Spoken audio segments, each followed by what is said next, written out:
বৈশাখী মেলায় মাটির তৈরির খেলনার চলন ছিল যুগ যুগ ধরে। আধুনিকতার দাপটে এসব সামগ্রী আজ প্রায় বিলুপ্ত।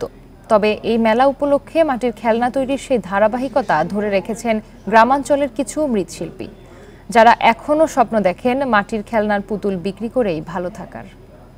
বিকাশে কম খরচে ক্যাশ আউটের লিমিট বেড়ে 50,000, প্রিয় এজেন্টও 2টা। বাঙালির উৎসব, আনন্দ আর বিভিন্ন পার্বণে মেলার প্রচলন প্রাচীন। যেখানে মাটির তৈরি বিভিন্ন খেলনার চাহিদা থাকত, আধুনিক পণ্যের দাপটে এসব এখন অচল। বাংলা বর্ষবরণের মেলায় সেই ঐতিহ্য ধরে রেখেছেন ফরিদপুরের মৃৎশিল্পীরা। এবারও বৈশাখী মেলা ঘিরে তাদের ব্যস্ততা রাজা রানীর পুতুল, হাতি, ঘোড়া, বাঘ, নানা ধরনের খেলনা তৈরি ও বিক্রি নিয়ে। ব্যাং বানাইছি, তার পুতুল, খেলনাপাতি এই সমস্ত বানাইছি। হাতির ব্যাং, পুতুল, তার গুড়া, এইসব খেলনাপাতি, এগুলো টিমুসি লাবানের ছোট ছোট মাল বানাই। এগুলো নরম মাটি দিয়ে কঠিন বস্তু তৈরি যাদের পেশা, সেই মৃৎশিল্পীরা ভালো নেই নানা সংকটে।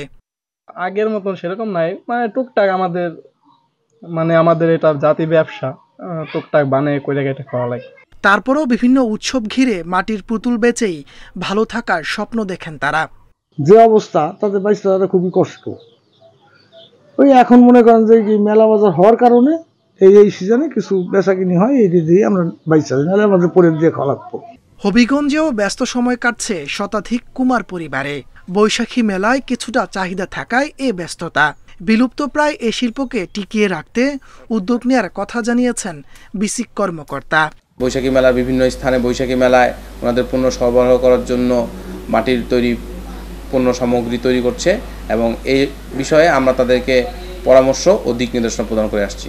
মৃৎশিল্পের ঐতিহ্য ধরে রাখতে সহজ শর্তে ঋণ প্রদান ও প্রতিযোগিতামূলক বাজারে অংশগ্রহণে সরকারি বেসরকারি সহযোগিতা চেয়েছেন কারিগররা।